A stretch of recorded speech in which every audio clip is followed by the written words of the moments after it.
15 years. That's how long I've been waking up to the sounds of the African savannah.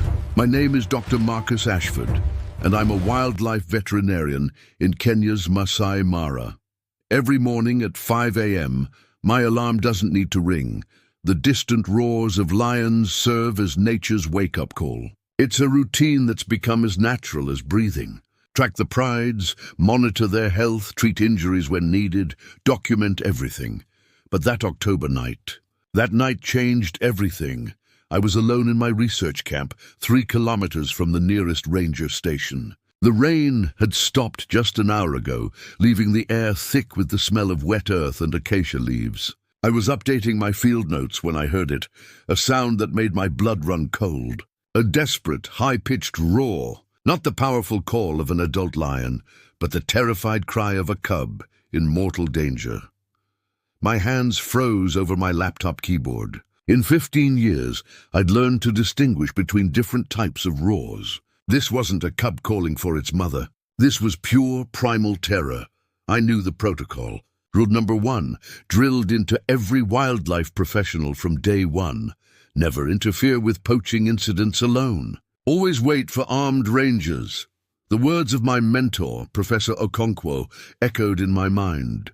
Marcus, heroes don't last long in the bush. Smart veterinarians who follow protocol do. But that cry, God, that cry pierced through every professional boundary I'd built. I grabbed my radio, called it in. Base, this is Dr. Ashford. Possible poaching incident, Sector 7. Request immediate ranger backup.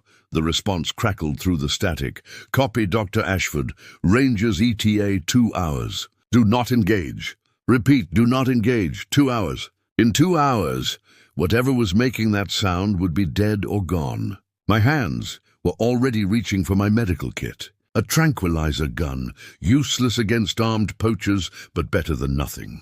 Emergency medical supplies. A headlamp. I paused at the tent flap. 15 years of training, 15 years of following every rule, every protocol. But sometimes being human means breaking the rules that keep us safe. Forgive me, Professor, I whispered to the night, and stepped out into the darkness. The cub's cries grew louder as I moved through the bush, my headlamp cutting through the darkness like a blade. My heart hammered against my ribs, not from exertion but from fear. Every shadow could hide a poacher with an AK-47. Every rustle could be my last warning. Then I saw them, 3 men, illuminated by a harsh, battery-powered light. They had a lion cub, couldn't have been more than 4 months old, trapped in a steel wire snare. The wire had cut deep into his back leg, and blood. There was so much blood. But worse than the cub's condition was what lay beside him. A full-grown lioness, his mother, motionless on the ground. The metallic smell of her blood mixed with gunpowder hung heavy in the air. My hands shook as I gripped the tranquilizer gun. 3 armed poachers against 1 veterinarian with a dart gun. The smart move was to document, retreat, wait for backup. But the cub's eyes, those amber eyes filled with pain and terror, they found mine across the darkness. In that moment, I made a decision that would haunt me or save me. I couldn't tell which. I turned my Jeep's headlights to full beam, flooding the area with blinding light. The horn blared as I shouted in Swahili, then English, "Anti-poaching unit! You're surrounded! Backup incoming!" It was a bluff. A desperate, stupid bluff. But poachers are paranoid by nature. They scrambled, shouting to each other, grabbing their equipment. One fired a shot in my direction. It went wide, slamming into a tree trunk beside me. Then they ran, disappearing into the thick bush like ghosts. I waited 30 seconds, 60. My breath came in ragged gasps. They were gone, but for how long? The cub's whimper pulled me back. He was dying. The snare had been on too long, cutting off circulation. Dehydration, blood loss, shock. He had maybe an hour, if that. I dropped to my knees beside him, my hands automatically switching to medical mode. "Hey there, little one," I whispered, keeping my voice soft, non-threatening. "I'm going to help you. Just stay with me." The next 3 hours blurred together, removing the snare without causing more damage, cleaning the wound with saline. Antibiotics straight into the muscle. An IV line. Have you ever tried to find a vein on a dehydrated lion cub in the dark? My headlamp battery died. I worked by moonlight and feel. The cub fought at first, tried to bite with his tiny teeth, but exhaustion won. As I wrapped the bandage around his leg, he simply gave up. His little body went limp in my arms. For one terrifying moment, I thought I'd lost him. Then I felt it, his heartbeat against my chest. Weak but steady. He was unconscious but alive. I should have called it in. Should have waited for the wildlife rescue team. Should have transported him to the designated rehabilitation facility 40 kilometers away. Protocol dictated every one of these actions. Instead, I looked at this tiny, broken creature in my arms, orphaned, traumatized, clinging to life, and made my second violation of the night. "You're coming with me, little one." I carried him to my jeep, his weight barely noticeable in my arms. As I drove back to camp, he stirred once, his eyes opening briefly. In that moment, illuminated by the dashboard lights, I saw something that stopped my breath. Recognition. Trust. This wild animal, who should have seen me as a threat, looked at me like he knew I was trying to save him. Back at camp, I set up a makeshift recovery area in my supply tent. Fresh bandages, another round of fluids, pain medication carefully calculated for his tiny body weight. By 3 a.m., his breathing had stabilized. By 4 a.m. he was sleeping peacefully, occasionally making small mewing sounds in his dreams. I sat beside him, exhausted beyond measure, watching his chest rise and fall. In 6 hours, I'd have to report this, face the consequences of my actions, probably lose my research permit. Definitely face an official inquiry, but looking at that sleeping cub, I felt no regret. Only a strange sense that I'd done exactly what I was meant to do. That breaking protocol wasn't a mistake. It was destiny.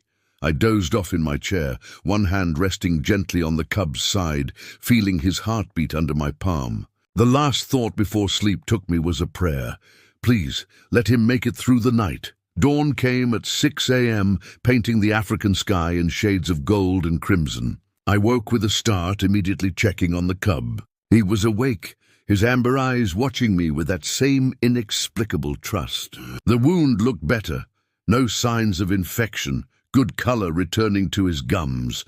"Morning, little warrior," I whispered, reaching for the water bowl. That's when I heard it. Or rather, didn't hear it. The morning was completely silent. No birds, no insects. Even the ever-present buzz of flies had stopped. My blood turned to ice. In the African bush, silence means only one thing: predators. I moved to the tent flap, each step careful, deliberate. My hand trembled as I slowly pulled back the canvas. What I saw defied every law of nature I'd studied, every behavioral pattern I'd documented in 15 years. Lions everywhere, not just a few. The entire pride that maybe 30 individuals, males with massive black manes, females with battle scars, juveniles, elders whose faces showed years of survival. They sat in perfect formation around my camp, as still as statues, their amber eyes fixed on my tent. No growling, no aggressive postures, just watching. My legs wouldn't move. My lungs forgot how to breathe. In 15 years of working with lions, I'd never seen anything like this. They weren't hunting. They weren't stalking. They were waiting. My hand shook as I reached for the tent flap where the cub was resting. Maybe they could smell him. Maybe they'd come to know something was different. The way they sat, the way they watched. This wasn't aggression. This was something else entirely. The largest male, magnificent with a mane so black it seemed to absorb light, slowly stood. My heart stopped. He was massive, easily 250 kilograms of pure muscle and power. One swipe of his paw could end my life. He took a step toward me, then another, each movement deliberate, measured. I couldn't run, couldn't even blink. My feet felt rooted to the earth as this apex predator approached. 20 feet, 15, 10. At 5 feet he stopped. Our eyes met, his ancient amber gaze meeting my terrified brown ones. Time seemed to stop. The air itself held its breath, and then he lowered his head, not in preparation to charge, not in aggression. He bowed. This massive king of the savannah, who bowed to no one and nothing, bowed to me. My knees nearly buckled. In 15 years of studying lion behavior, I'd never heard of this, never read about it. Never imagined it possible. Behind him, one by one, the other lions followed suit, heads lowering in synchronized acknowledgement. The morning sun caught their golden coats, making them glow like mythical creatures from an ancient story. A soft mew from behind me broke the spell. The cub had managed to crawl to the tent entrance, dragging his bandaged leg. Before I could stop him, he called out, a distinctive sound cubs make only for their family. The response was immediate. A female, smaller than the others, but with intelligent eyes, rose and walked toward us. Not stalking, walking, like she was approaching friends. My instinct screamed at me to grab the cub, to protect him, to run. But something deeper, something primal, told me to stay still. She stopped just 3 feet away, close enough that I could see the scars on her face, smell the wild scent of her coat. Her eyes moved from me to the cub, then back to me. Then she did something that shattered everything I thought I knew about wild animals. She began to groom the cub. Her massive tongue, designed to strip meat from bone, gently cleaned his fur with the tenderness of a mother. But he wasn't her cub. I'd seen his mother dead at the poaching site. The cub responded immediately, purring and nuzzling against her. She turned those intelligent eyes to me, and I swear she was saying thank you. For 20 minutes, this pride of wild lions sat around my camp in perfect silence, maintaining what I can only describe as a protective vigil. Some watched the horizon. Others watched me. The female continued grooming the cub, occasionally looking up to ensure I wasn't a threat. The morning sun climbed higher, bathing everything in golden light. The scene felt surreal, dreamlike, like something from a nature documentary that couldn't possibly be real. Then, as if responding to some silent signal, they began to move. The large male stood first, his powerful muscles rippling under his coat. He looked at me one final time, and in his eyes I saw something impossible. Understanding, acknowledgement, respect. One by one, the pride began to fade back into the bush. The female with the cub was among the last to leave. She picked him up gently in her mouth, the way lions carry their young, but then paused. She set him down and nudged him toward me. The message was clear. He needs more help. Help I cannot give. 2 younger females remained with her, forming a small guardian group. The rest of the pride disappeared into the golden grass, leaving no trace except paw prints in the dust. I stood there, trembling, trying to process what had just happened. In 15 years, I'd studied lion behavior, documented their hunting patterns, treated their injuries. But this was something beyond science. 10 minutes later, my colleague, Dr. Sarah Mitchell, arrived for our scheduled morning meeting. Her jeep rolled to a stop and she jumped out, already talking about the poaching report from last night. Then she saw them, the 3 lionesses sitting calmly 20 meters from my tent. Marcus, her voice was barely a whisper. What? What is happening? I saved their cub, I said, the words feeling inadequate. And they know. Sarah, who'd spent 12 years studying animal behavior, stood frozen. This is impossible. Lions don't. They can't. They can, I said quietly. They do. Over the next hour, Sarah documented everything with scientific precision. Photos, measurements, behavioral notes. The lionesses allowed her to approach within 10 meters, unheard of for wild lions with humans they don't know. When I brought the cub out for his morning medication, the female who'd groomed him made a soft chuffing sound. The cub responded immediately, trying to crawl toward her despite his injured leg. She's not his mother, Sarah observed, checking her notes from the Pride Identification Project. That's Sierra, the Pride's beta female. She lost her own cubs to hyenas 2 months ago. The pieces clicked. A grieving mother, an orphaned cub. And somehow, impossibly, they'd found each other through me. Professor James Okonkwo arrived by noon, having driven 3 hours after hearing Sarah's breathless phone call. The 70-year-old wildlife expert, who'd seen everything in his 40-year career, stood speechless as Sarah allowed him to examine the cub while she watched. In all my years, he said slowly, his accent thick with emotion, I have never witnessed anything like this. The lions, they show cognitive recognition of your act, Marcus. They understand you saved him. He ran tests, took samples, all while the three lionesses maintained their vigil. His conclusion, delivered in his measured scientific tone, still sends chills down my spine.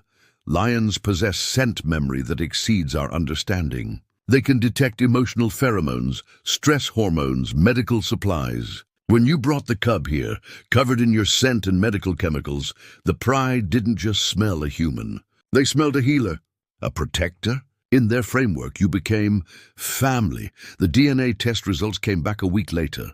Sierra was indeed the cub's maternal aunt, his mother's sister. In the wild, such adoptions are rare but documented. What wasn't documented was a pride accepting human intervention in the process. Sarah set up camera traps around my camp. The footage they captured over the following weeks defied every behavioral model we had. The pride, all 30 members, regularly patrolled within 500 meters of my camp. Not hunting, not passing through, patrolling, protecting.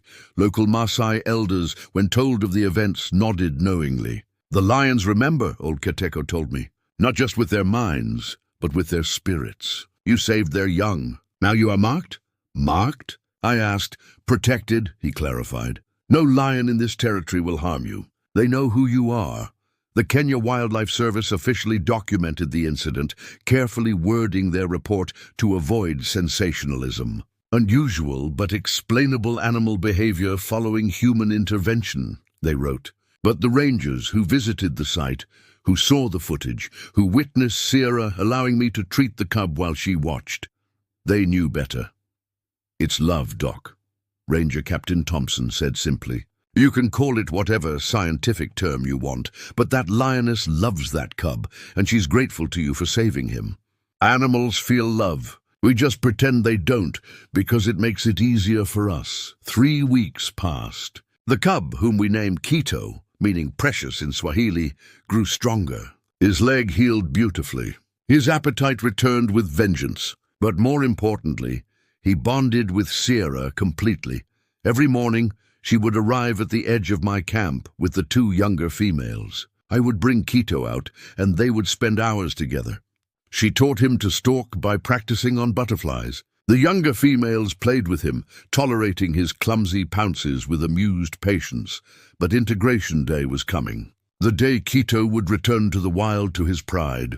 The morning arrived grey and cool, unusual for October. The entire pride had gathered. I counted 32 lions, including 3 cubs near Quito's age. They formed a massive circle around my camp, waiting. I carried Quito out one last time. His leg was fully healed, leaving only a small scar. He was strong, healthy, ready. But as I set him down, he turned back to me, his amber eyes meeting mine. He knew this was goodbye. What happened next is burned into my memory forever. Quito walked to the center of the circle, where the massive black-maned male waited. The king of the pride lowered his enormous head and gently touched his nose to Quito's. Acceptance, welcome, family. Then Quito did something that made every scientist present gasp. He turned, walked back to me and stood on his hind legs, placing his front paws on my knees. The same gesture cubs use with their mothers when seeking comfort. I knelt down, and he pressed his small head against my chest, purring so loud it echoed through the silent morning. Tears ran down my face. I'm not ashamed to admit it. This wild creature was saying goodbye in the only way he knew how. Sierra approached us, her movements slow and deliberate. She touched her nose to my hand, the first time she'd made physical contact with me. Then she gently picked up Quito and walked toward the pride. But the ceremony wasn't over. The entire pride, all 32 lions, stood as one. They faced me in perfect formation, and then, in a moment that defies every law of animal behavior, they roared in unison. Not the aggressive roar of territory marking, not the hunting roar that freezes prey in terror. This was different, softer, harmonious. It lasted exactly 10 seconds, and then silence. Professor Okonkwo, standing beside me with tears streaming down his weathered face, whispered, "They're thanking you, Marcus, in the only way they can." The pride turned and melted into the bush, Quito carried safely in Sierra's mouth. Within minutes they were gone, leaving only paw prints and the echo of their roar in my heart. 3 years have passed since that October morning. The National Geographic documentary about the incident has been viewed over 100 million times. Scientists around the world debate the implications. Some say it's anthropomorphism, projecting human emotions onto animals. Others argue it's evidence of complex emotional intelligence we're only beginning to understand. But I know the truth. I live it every day. Last month, I was doing routine health checks in Sector 7 when I encountered a young male lion, strong and confident with a small scar on his back leg. Keto. He approached my jeep without fear, his amber eyes holding that same recognition I'd seen 3 years ago. He sat 10 meters away and watched me for several minutes. No aggression, no fear, just acknowledgement. Then Sierra emerged from the bush, older now, her face showing the years. She chuffed softly, the same greeting she'd used 3 years ago. Behind her, 2 cubs played, possibly her new litter or adopted orphans. The cycle of life continuing. Keto stood, walked closer to my jeep and did something that made my hands shake as I recorded it. He lowered his head, in the same bow his adopted father had given me 3 years ago. Then he turned and walked back to his pride, pausing once to look back. The message was clear. I remember, we all remember, the poaching in this area has dropped by 70%. Local guides say it's because word has spread. The lions here are different, protected, special. They remember faces, actions, intentions. They remember kindness. Some nights, when I'm alone in my camp writing up research notes, I hear them, the pride, calling to each other in the darkness. And sometimes, just sometimes, I hear a distinctive call, younger, stronger, but familiar. Keto, now a proud member of his pride, adding his voice to the ancient song of the savannah. My colleagues say I've been marked by the lions. The Maasai elders say I've been blessed. Tour operators call me the lion whisperer, which I hate. I'm none of those things. I'm just a veterinarian who broke protocol one October night, who chose compassion over rules, who saved a dying cub and discovered that the capacity for gratitude, love, and family extends far beyond the boundaries of species. The truth I learned that night is simple but profound.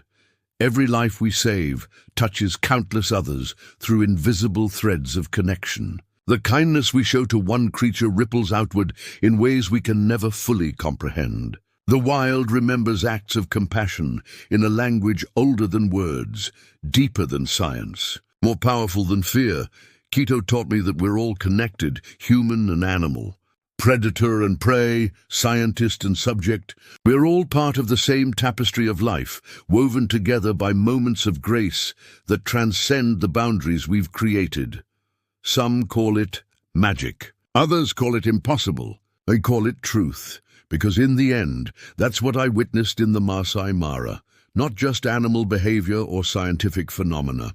I witnessed the universal truth that binds all living things. Love recognizes love, regardless of the form it takes. And the wild? The wild never forgets an act of love. Every sunrise now, when I wake to the distant roar of lions, I hear something different, not just territorial calls or hunting signals. I hear a reminder, a promise, a celebration of the bond that formed between a pride of lions and one very fortunate human who learned that sometimes breaking the rules leads us exactly where we need to be. That cub I saved. He saved me too. He taught me that our capacity for connection has no limits. That courage means acting with compassion even when we're afraid. That the greatest discoveries happen not in laboratories or research papers, but in those raw, unscripted moments when we allow our humanity to guide us. The Maasai have a saying, "The earth does not belong to us. We belong to the earth." That October night, cradling a dying cub in my arms, I finally understood what that meant. We belong to each other, all of us. And sometimes, if we're very lucky, the wild shows us just how true that is.